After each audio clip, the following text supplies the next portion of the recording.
Barakatah Yahweh, Barakatah Yahweh Shah. All praise and glory to Yahweh Hashem Yahweh Shah. Um, Touching the point of skin color, there is only two skin colors in the world. There's only two skin colors in the world. And so what individuals did was to take the focus off of those two skin colors and create an alternative skin color to those two skin colors. You see, and when they created an alternative to the only two skin colors in the world and replace them, now you can confuse who individuals are, because with the two original skin colors you could identify a nation of people. You see, and those two skin colors is red and brown. You will never see a person something other than red and brown. You see, and so when you go into the Bible and the history of the Bible, you understand that it was written in English. King James translated it from the Hebrew and the Greek. And so you can't take every word and say that's what was originally said, because he had to translate it from the original. But they have the Hebrew language, and you can go back into the Hebrew. They have the Greek language still, and you can go back into the Greek.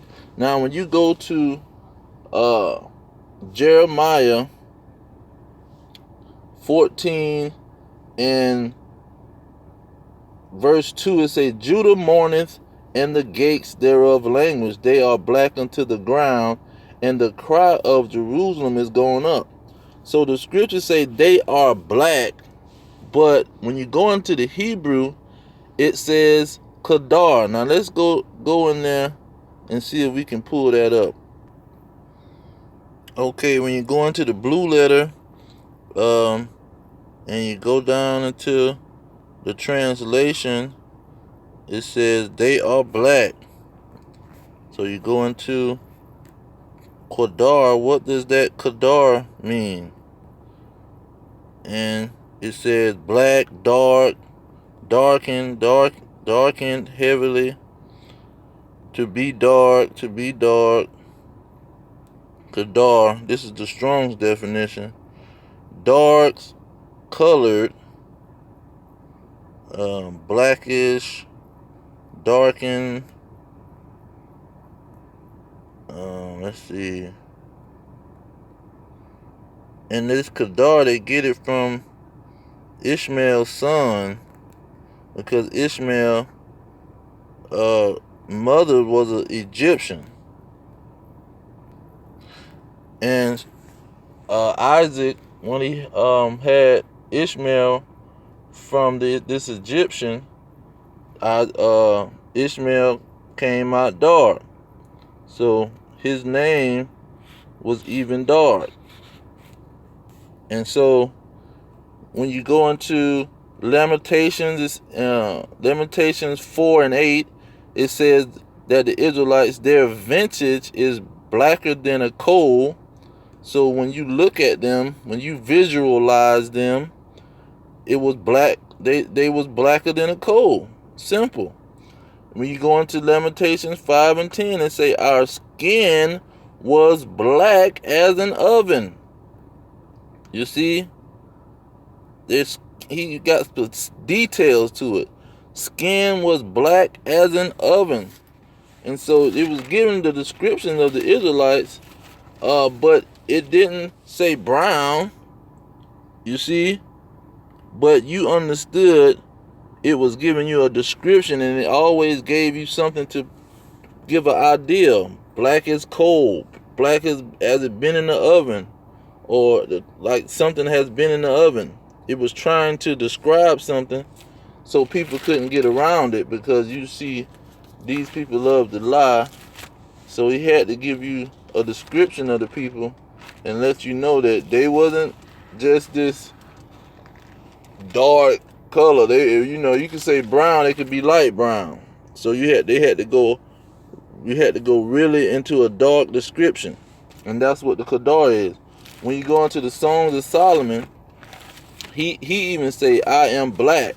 But he wasn't saying I am black in the literal sense. And he was talking about the daughters of Jerusalem, but he described them as the tents of Kedar, dark. So he gave you something to measure that on. And so when he said, I am black but beautiful, he wasn't saying the literal black. And in verse 6 he said, look not upon me, because I am black, because the sun have looked upon me.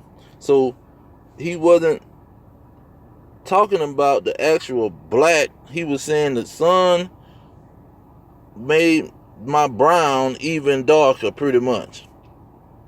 And so that's what these people done mixed up and try to switch up the colors so you wouldn't understand who the Israelites were.